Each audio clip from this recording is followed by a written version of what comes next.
कभी कभार कुछ हल्का फुल्का खाने का दिल चाहता है और दही बड़ी एक ऐसी चीज़ है, शाम की चाय हो या दोपहर का खाना, ये दोनों टाइम जो है ना वो चल जाते हैं। तो मैंने मूंग की दाल जो है वो 1 कप लिया था, अच्छा भरा हुआ, और इसको जो है थोड़ा सा पानी डालकर भिगो कर रख दिया था। उसी पानी में थोड़ा थोड़ा करके मैं जो है दाल को ग्राइंड कर लूँगी। यहाँ पर मैंने दही ली है आधा किलो दही में जो है हम 6 से 8 चम्मच जो है हम अच्छे भरे हुए चीनी के डालेंगे। देन इसके बाद जो है इसके अंदर हम लोग हाफ़ कप जो है दूध का ऐड करेंगे। हाफ़ टी स्पून हम लोग जो है इसके अंदर नमक का डालेंगे और इसे जो है ना फिर इसके बाद हम अच्छे से मिक्स करेंगे। कोई लम्स ना हो, दही जो है ना हमारी अच्छे से मिक्स हो जाए, ठीक है। और स्ट्रेनर की हेल्प से जो है मैं इसे मिक्स कर रही हूँ। 1 कप हम लोग जो है जो हमने पीली दाल ली थी उसको ग्राइंड कर लिया है। 1 कप ही जो है मैंने यहाँ पर जो वाइट दाल होती है वो ली थी और इसको भी जो है ना हम ग्राइंड कर लेंगे, ठीक है। इस तरह से जो है ना दोनों दालों को हमने अलग अलग भिगो कर रखना है और अलग अलग ही जो है हमने इसको ग्राइंड करना है। और फिर पीली दाल को भले आप पहले ग्राइंड करें या सफ़ेद वाली को, पर इस तरह अलग अलग करके जो है आपने इसको मिक्स करना है।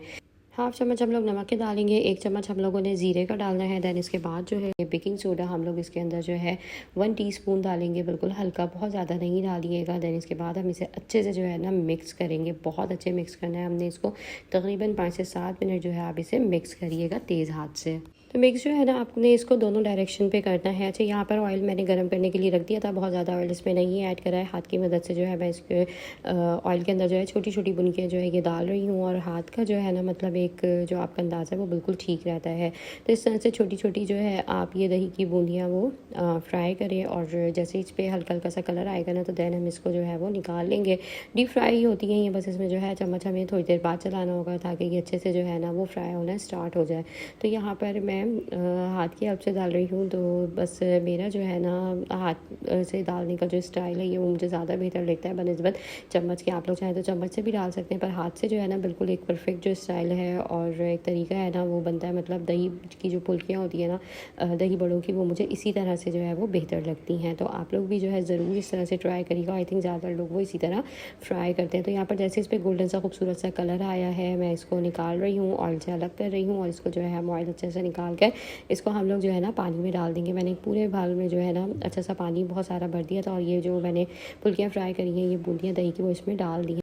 तो यहाँ पर दही की फुल्कियाँ मेरी फ्राई हो गई हैं। मैंने इसके अंदर पानी और ऐड कर दिया था। 1 कप जो है मैंने इमली का पल्प ले लिया था और फ्लेम ऑन कर दिया, पतीली में डाल दिया है। 2 चम्मच हम जो है इसके अंदर चीनी के डालेंगे। 1 चम्मच हम जो है काला नमक का डालेंगे। रेड चिली फ्लेक्स हम लोग 1 टेबल स्पून डालेंगे। क्यूमिन जो है ज़ीरा हम लोग 2 चम्मच डालेंगे, और इसके बाद जो है हम इसे अच्छे से पकाएंगे। इसमें जो है थोड़ा सा पानी मैंने ऐड कर दिया है, हाफ़ कप के करीब, और पानी डालने के बाद जो है ना इसे आपने जब तक पकाना है जब तक ये गाढ़ी ना हो जाए। तो ये सौंठ वाली चटनी दही बड़ों की हमारी यहाँ पर रेडी हो गई है। दही बड़ों के साथ बहुत मज़े की लगती है। एक दफ़ा बनाकर आप लोग जो है इसे रख भी सकते हैं, फ्रीज कर दें। तो यहाँ पर दही जो है मैंने बनाई थी, इसके अंदर नमक चीनी वगैरह डाला था। तो पहले जो है ना मैंने उसे अभी एक साइड पे रख दिया, फ्रिज में ठंडा होने के लिए रख दिया था। एक बाउल में जो है हम दही बड़ों की फुल्कियाँ फ्राई करी थी वो डाल रहे हैं, ठीक है। अच्छे से जो है वो पूरा बाउल जो है ना आप भर दें, और दही जो है ना दैन इसके बाद आप लोग ऐड करें इसके अंदर। दही जो है ज़रूर ठंडी कर लिएगा, इसके साथ ठंडी दही जो है वो अच्छी लगती है। और यहाँ पर मैंने दही इसमें ऐड कर दी है फुल्कियों में, और मज़ेदार सी जो है यहाँ पर हमारी दही बड़ों की जो एक ये डिश है ये रेडी हो गई है। इसके ऊपर जो है मैं ये सौंठ की चटनी ऐड कर रही हूँ दही बड़ों की जो हमने बनाई थी। आई होप रेसिपी आप लोगों को ज़रूर पसंद आएगी, ट्राई करिएगा। अल्लाह हाफ़िज़।